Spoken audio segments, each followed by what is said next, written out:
Assalamu alaikum everyone. This is me Tasnuba Tabassum Hafsa and I welcome you all again at Grammar Case. তোমাদের আজকে ভার্বের সর্বশেষ class. তো আমরা আজকে শিখব ফ্রেজাল ভার্ব সম্পর্কে। Phrasal verb basically verb plus preposition এই আকারে গঠন করা হয় এবং এটা অনেকটা অ্যাকশনসের ক্ষেত্রে ব্যবহৃত হয়, কিন্তু ফ্রেজাল ভার্ব কিন্তু একটু ট্রিকি এবং মোটামুটি অনেক ফ্রেজাল ভার্ব আছে। তো আমরা একটু ফ্রেজাল ভার্ব সম্পর্কে দেখব। তো বলছে যে ভার্ব এরপর প্রিপোজিশন যুক্ত হয়ে আমাদের ফ্রেজাল ভার্ব গঠন করা হচ্ছে।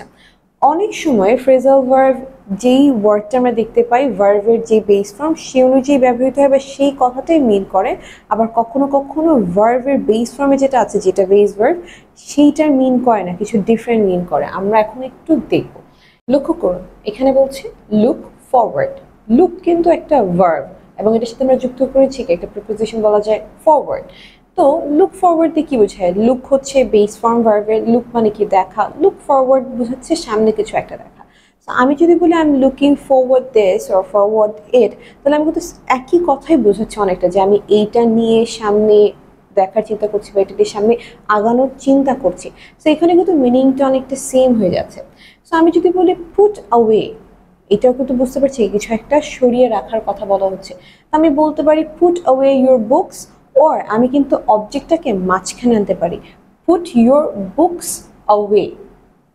আমি কিন্তু অবজেক্টটাকে দুটোর মাঝখানে আনতে পারছি, অনেক সময় এরকমও হয়। আবার চাইলে অবজেক্টটাকে কি আমি পরেও রাখতে পারছি, পুট অ্যাওয়ে ইউর বুকস। কিন্তু এখন চিন্তা করি আমরা ইউর বুকসকে যদি আমরা এক্সচেঞ্জ করতে চাই দেম দিয়ে, তাহলে কি হবে?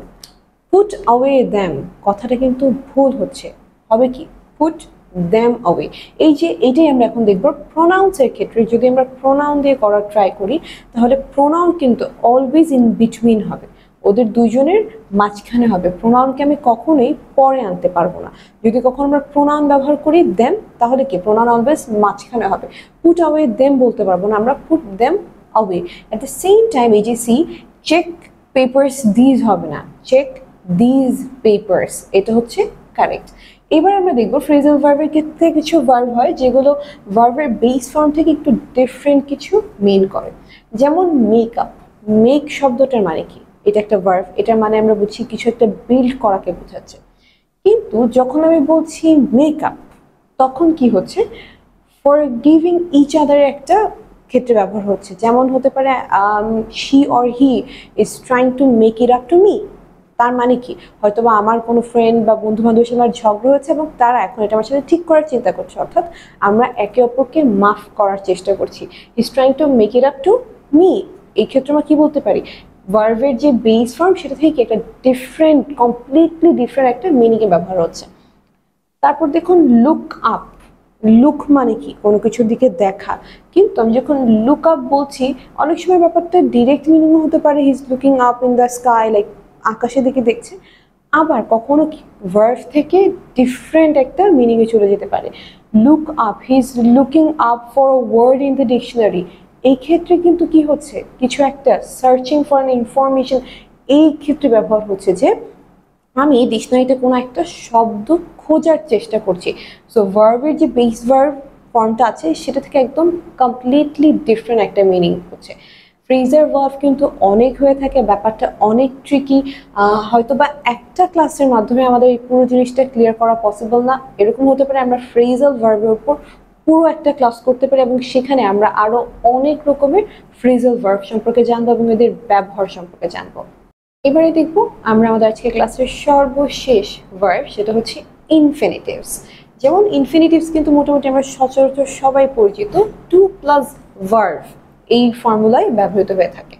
তো ইনফিনিটিভেরও কয়েক রকমের ব্যবহার হয় বা আমরা প্রয়োগ দেখে থাকবো। যেমন হচ্ছে expresses an action or state of being. Infinitive কি করে? একটা সেন্টেন্স ব্যবহৃত হলে এটা অনেক সময় একটা অ্যাকশনও প্রকাশ করে, আবার অনেক সময় একটা স্টেট অফ বিং, লাইক একটা পরিস্থিতি, একটা অবস্থার ঘটনা বোঝানোর চেষ্টা করে। যেমন এখানে বলছে Rafid wanted to B the lead singer of the band.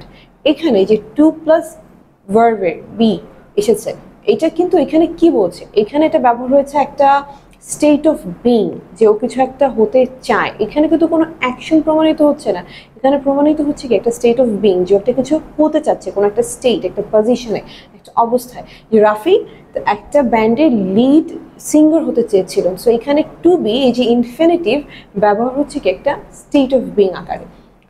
পরের এক্সাম্পলটা যদি আমরা লক্ষ্য করি, বলছে he decided to leave early because he had to wake up early in the morning.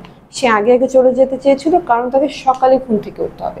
এই যে টু প্লাস আবার ভার্বের কি বেস ফর্ম কিন্তু ব্যবহার হচ্ছে। তো এই ইনফিনিটিভটা এখানে কি ব্যবহার করছে, এখানে কিন্তু অ্যাকশনের ক্ষেত্রে ব্যবহৃত হচ্ছে। কিভাবে? হি ডিসাইডেড টু লিভ, এটা কিন্তু একটা অ্যাকশন, ও চলে যাওয়ার জন্য। এটা কিন্তু কোনো একটা অবস্থা নিয়ে পরিকল্পনা চিন্তা করে বলছে না, এটা একটা ঘটনা ঘটছে, এরকম একটা অবস্থা যে সে আগে চলে যাবে। কেন? কারণ কালকে তাকে সকালে আগে উঠতে হবে, তাই সে আগে আগে চলে যে বাসে চলে যাবে। এইখানে এটা অ্যাকশন হিসেবে ব্যবহৃত হচ্ছে এবং এখানে এটা স্টেট অফ বিং হিসেবে।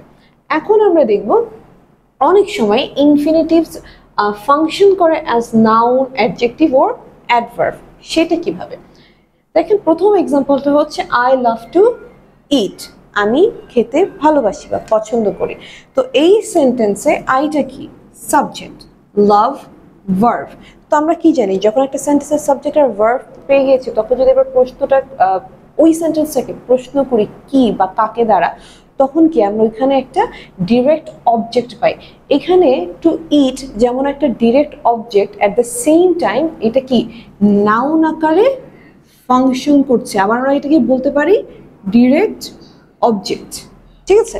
সো এটা ডিরেক্ট অবজেক্টও যেমন, সেভাবে নাউন আকারও কি ফাংশন করছে। এবার পরের সেন্টেন্সটা দেখি, শি সুমু wants a pizza to eat. এখানে আবার যদি দেখি, সুমুটা কি? সুমুটা হচ্ছে সাবজেক্ট, ওয়ান্টসটা ভার্ব, পিৎজাটা কি? এখানে অনেকটা অবজেক্ট। তাহলে টু ইট কি?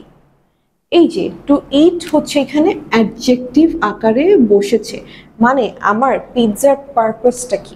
আমি যে পিৎজা খাবো, আমার অবজেক্ট বা এটার পারপাসটা কি? পারপাসটা হচ্ছে কি? টু ইট।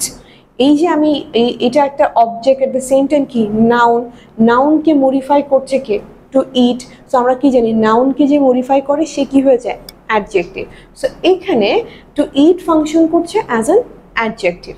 এবার আমরা দেখবো আমাদের সর্বশেষ এক্সাম্পল, যেখানে বলছি she raised her hand to ask a question.